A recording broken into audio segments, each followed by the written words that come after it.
Hi అండి, అందరికీ good morning. మన ఏపీలో జూలై 1 నుంచి పెన్షన్ పంపిణీ అయితే చేస్తారండి. సో దీనికి సంబంధించి ఏ విధంగా పంపిణీ చేస్తారు, ఎవరు పంపిణీ చేస్తారు అనే దాని గురించి ఒక లేటెస్ట్ అప్డేట్ అయితే వచ్చింది. అలాగే మనకు వాలంటరీ వ్యవస్థను నిలిపివేయాలని చెప్పేసి పిటిషన్ కూడా వేశారండి.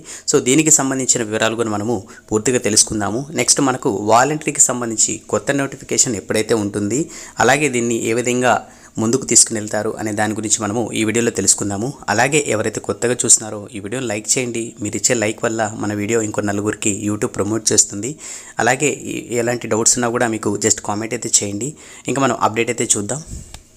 సో ఇందులో మనం చూసుకున్నట్టయితే ఏపీ పెన్షన్ల పంపిణీ గ్రామ వార్డు సచివాలయ సిబ్బందిని వినియోగించుకోవాలని, అవసరమైన చోట ఇతర శాఖల ఉద్యోగులను కూడా పరిగణలోకి తీసుకోవాలని చెప్పేసి ప్రభుత్వం సూచించింది.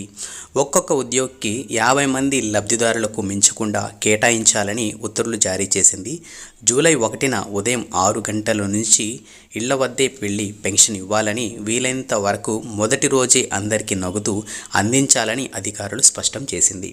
సో ఇదండి మనకు పెన్షన్ పంపిణీకి సంబంధించిన విషయం. సో ఇక్కడ మనం చూసుకుంటే జూన్ 1వ తేదీ ఎవరైతే అర్హులు ఉన్నారో వాళ్ళకి మనకు సచివాలయ సిబ్బంది కానీ అలాగే ఇతర శాఖలకు సంబంధించిన సిబ్బంది కానీ వచ్చి మీకైతే పెన్షన్ పంపిణీ చేయడం అయితే జరుగుతుందండి.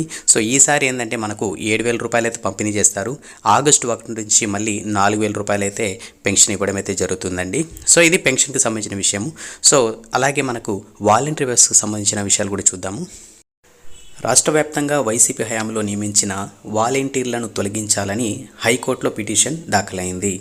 వారి నియామకంలో రిజర్వేషన్లు పాటించలేదని వైసీపీ కార్యకర్తలే ఉద్యోగాలు ఇచ్చారని న్యాయవాది ఉన్నం శ్రావణ్ కుమార్ పేర్కొన్నారు. దీనిపైన సమగ్ర వివరాలతో కౌంటర్ దాఖలు చేయాలని న్యాయమూర్తి ప్రభుత్వాన్ని ఆదేశించారు. సో ఇదండి మనకు వచ్చిన అప్డేట్. సో ఇక్కడ మనం చూసుకున్నట్టయితే ఏదైతే వాలంటరీ వ్యవస్థ ఎంతో ఉందో దాని మీద పిటిషన్ అయితే వేశారండి.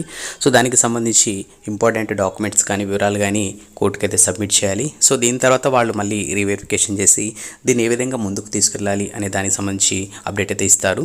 అలాగే ప్రస్తుతానికి మనకు పెన్షన్ పంపిణీ విషయానికి వస్తే సచివాలయ ఉద్యోగులు కానీ అలాగే ఇతర శాఖలను కూడా ఉపయోగించుకోవాలని చెప్పేసి కూడా ఈ అప్డేట్ తెలుపుతున్నారండి.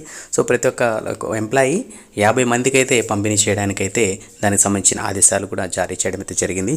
సో చూద్దాము. నెక్స్ట్ మనకు వాలంటరీ నోటిఫికేషన్ సంబంధించి అప్డేట్ చూసుకున్నట్టయితే ప్రస్తుతానికి దీనికి సంబంధించి ఎలాంటి అఫీషియల్ అప్డేట్ అయితే రాలేదండి. ఎందుకంటే మనకు రీసెంట్గా నిన్న చూసుకున్నట్టయితే ఏదైతే వాలంటరీ వ్యవస్థను నిలిపివేయాలని చెప్పేసి కూడా పిటిషన్ అయితే దాఖలు చేశారు.